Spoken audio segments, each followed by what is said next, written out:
साहब, ये आम लोग, इनको ये नहीं पता कि युद्ध क्यों हो रहा है।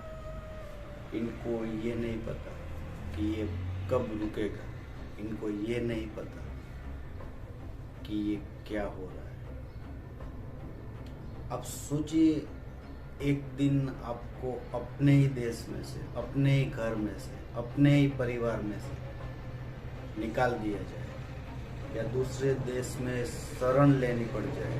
एक दिन आप सो रहे हो और सुबह उठो तो आपका देश आपका ना रहे, आपका घर आपका ना रहे, आपका परिवार आपका ना रहे। बेगुनहगार, बेकसूरवार उन आदमी, उन बच्चे, उन औरतों पे क्या गुजरती होगी, कभी सोचा है? यार एक बात बताओ, पॉलिटिक्स क्या है, नाटो क्या है, यूएन क्या है, नंबर 1 की होड़ क्या है, कौन सुपर पावर है, क्या है, किसके पास तेल है, किसके पास ज्यादा ताकत है, किसके पास ज्यादा लश्कर है, किसके पास ज्यादा परमाणु पावर है। यार इन सब चीजों से आम आदमी को क्या लेना देना। तो गाइज, मैं हितेश आपका दिल से स्वागत करता हूं आज के हमारे हॉट टॉपिक वर्ल्ड वॉर 3 में। तो और आज जैसे कि आपको पता चल ही गया होगा, आज हम बात करने वाले हैं रशिया यूक्रेन के बीच जो युद्ध हो रहा है। और आज गाइज हम 5 पॉइंट पे बात करेंगे।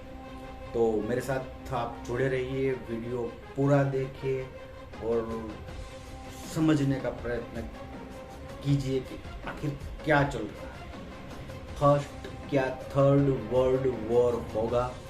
सेकंड, इस रशिया यूक्रेन युद्ध का भारत पर क्या असर होगा?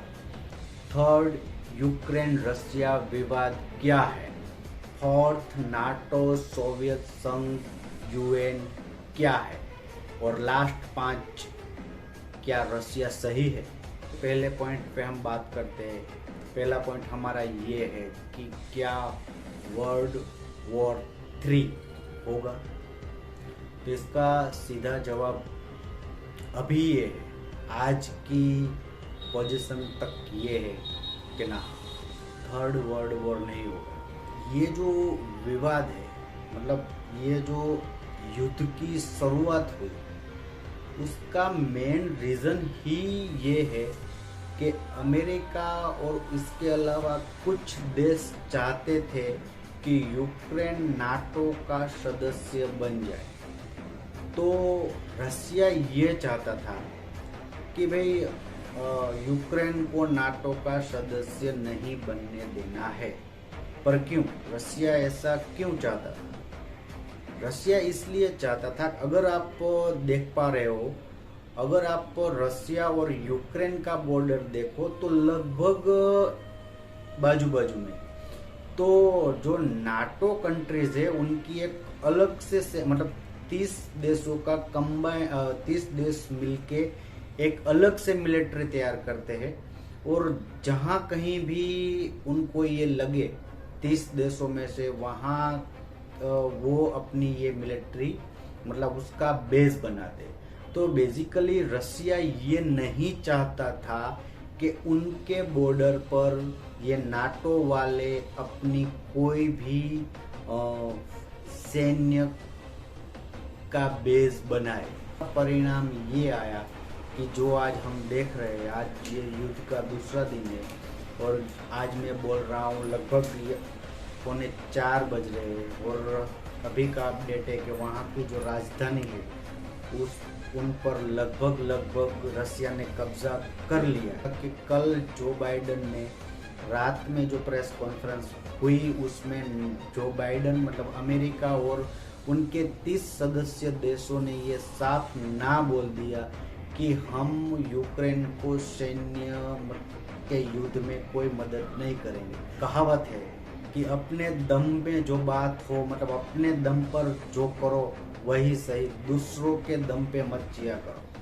तो आज यूक्रेन के जरिए पूरे मुल्क, पूरे वर्ल्ड को ये पता चल जाना चाहिए और हमारा बाजू वाला मुल्क भी किसी बड़े मुल्क के हिसाब से कूद रहा है। उनको ये लग रहा है कि भाई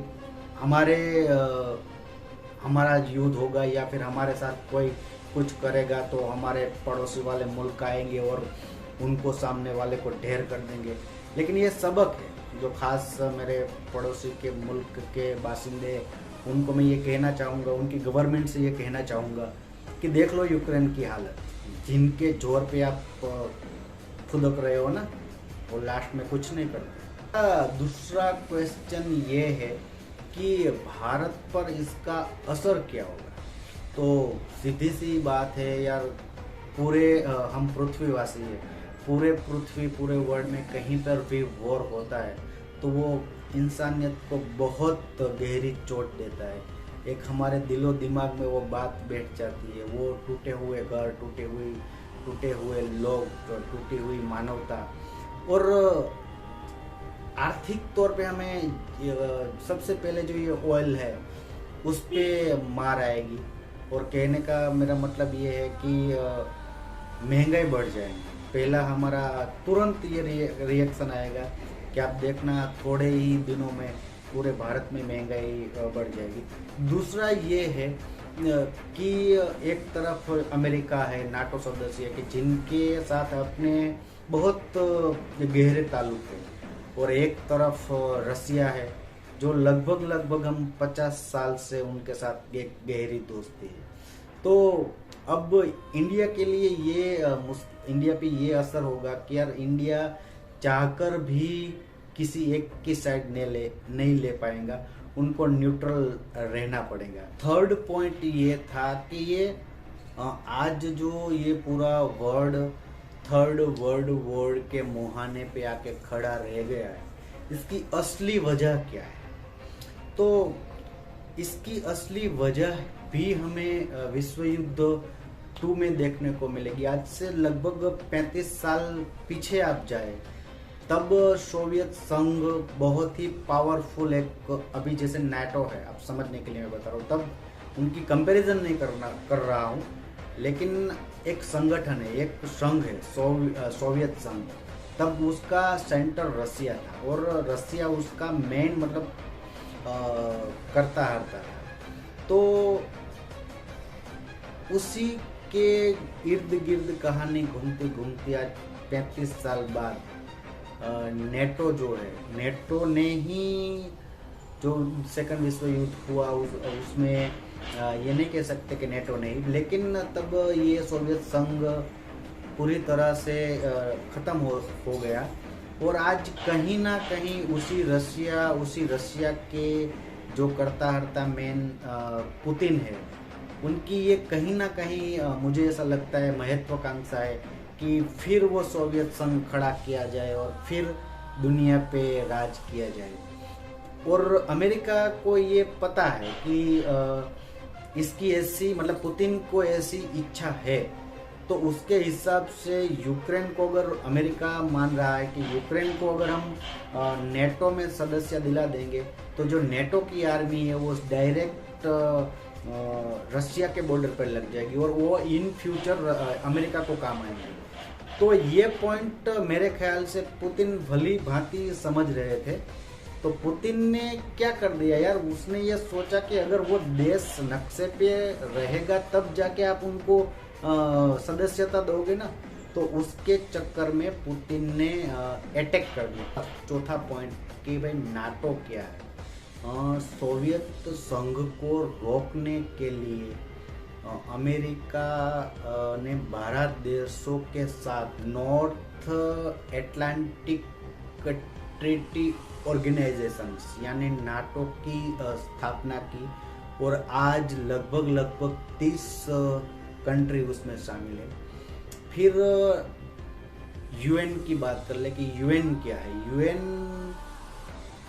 यूनाइटेड नेशन, अंतर्राष्ट्रीय कानून, अंतर्राष्ट्रीय सुरक्षा, सामाजिक ताना बाना विकास, सामाजिक प्रगति, मानवाधिकार के लिए काम करता है। मतलब इंटरनेशनल लॉ, सामाजिक या फिर आर्थिक प्रगति, कहीं किसी जगह दो मुल्क लड़ रहे हो, किसी मुल्क में अभी ये पेंडेमिक आया, किसी मुल्क में लड़ाई हो रही हो, किसी मुल्क के इंसानों पे या एक कम्युनिटी पे कुछ अत्याचार हो रहा है, इंसानों के मतलब एक इन शॉर्ट इंसानियत कैसे पनप पाए, कैसे जी पाए, इसके लिए ये यूएन का निर्माण हुआ। बात की जाए G7 की, तो G7 का मतलब है कि नॉन औपचारिक दुनिया के 7 देश जिनके पास 40% जीडीपी और 10% पूरे वर्ल्ड की पॉपुलेशन है। Britain, France, Germany, Italy, Japan, Canada और अमेरिका। ये भी हमने देख लिया कि यूएन क्या है, नाटो क्या है, G7 क्या है। ये बताने का मेरा स्पेशली मीनिंग ये था कि ये जितने सारे लोग या फिर जितने सारे कंट्री मिलके ये सब संस्थाएं बनाई है ना, वो मानवता के लिए बनाई है। यस, मैं सही कह रहा हूँ।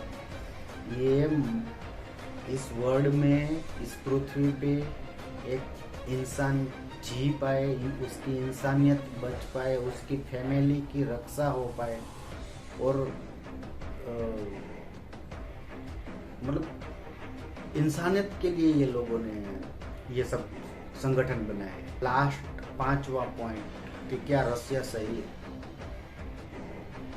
आप कितने भी सही हो, जब तक इंसानियत को आप बचा नहीं पाते, तो आप कितने भी सही क्यों ना हो, आप गलत ही हो। और रसिया मुझे ये लगता है सही इसीलिए नहीं है कि कहीं ना कहीं व्लादिमीर पुतिन जो है, उनके दिलो दिमाग में ये बात है कि जो 35 साल पहले जो सोवियत संघ था, वो कहीं ना कहीं दोबारा से खड़ा किया जाए और कहीं ना कहीं पृथ्वी पे फिर से राज किया जाए। अगर आप पृथ्वी पे नंबर 1 बन जाओगे तो भी क्या, आपके पास बहुत सारी ताकत आ जाए तो भी क्या, आप पैसों की दृष्टि से, जीडीपी की दृष्टि से, सैन्य की दृष्टि से, टेक्नोलॉजी की दृष्टि से, साइंस की दृष्टि से टॉप ऑफ द टॉप पूरे वर्ल्ड में आप बन जाओगे तो भी क्या। जैसा कि मैंने आगे भी बताया कि यार हमारे पास, हमने इतने बारूद, इतने वेपन्स बना लिए, शायद आपको और मुझे नाम भी ना आए और टेक्नोलॉजी भी ना पता हो, लेकिन पूरी पृथ्वी को हम तबाह कर पाते हैं, कर देंगे। इतना हमने खड़ा कर दिया। क्यों? सिर्फ और सिर्फ राज करने। मैं बड़ा, मैं बड़ा, मैं बड़ा, मैं पावरफुल, मैं ही मैं। पेंडेमिक ने भी हमें देख लिया कि बेड नहीं मिल रहे थे, ऑक्सीजन नहीं मिल रहे थे, वेंटिलेटर नहीं मिल रहे थे। ऊपर वाला भी कितने भी आप पे अटैक दे, कितना भी आपको समझाने का प्रयत्न करे, लेकिन हम इंसान, हमें खुदा बनना है। तो गाइज, मेरा ये बात नहीं है कि रसिया सही है, क्योंकि अक्सर ना कहीं पूरी तरह से कोई सही नहीं होता और पूरी तरह से कोई गलत भी नहीं होता। और नुकसान किसको ज्यादा हो? नुकसान इंसानियत को ज्यादा हो रहा है, नुकसान पृथ्वी को ज्यादा हो रहा है। इन देशों का तो वर्ल्ड वॉर 1 देखा, वर्ल्ड वॉर 2 देखा, हमारे पूर्वजों, हिरोशिमा, नागासाकी के जीते जागते फलस्वरूप। और आज टेक्नोलॉजी इतनी ज्यादा है कि परमाणु बम का क्या असर होगा वो सबको पता है। फिर भी सब देश, मतलब एक ताकत में बड़ा देश रसिया, एक पैसे में बड़ा देश चाइना, साथ मिलके बैठे हैं, और आधी दुनिया इस तरफ, नाटो इस तरफ बैठा है। बस यही हमारी टेक्नोलॉजी, हमारी बुद्धि, हमारी पढ़ाई हमें यही सिखाया कि एक दूसरे को कैसे मारे, कैसे गला काटे, कैसे अपनी बात मनवाए। जिसके हिसाब से ऊपर शायद आए, कोई ना कोई रीज़न तो होगा ना, यहाँ तक पहुँचे। जंगल में रह रहे थे, जंगल में से कपड़े पहनने लगे, एक सिस्टम में जीने लगे, चांद तक पहुँच गए। तो तो कुछ ना कुछ तो है ना, ऐसे तो यूं ही तो कुछ नहीं है। फिर भी लगे पड़े हैं सब, अपने अपने फंडे हैं सबके पास, अपने अपनी बात है, अपना मज़हब है, अपनी सत्ता में काबिज होने की चाह है, मानवता गई तेल है। तो गाइस कितने सारे क्वेश्चन के साथ मैं आपको छोड़ चलता हूँ हॉट टॉपिक पर। मेरे साथ जुड़ने के लिए बहुत ज़्यादा शुक्रिया।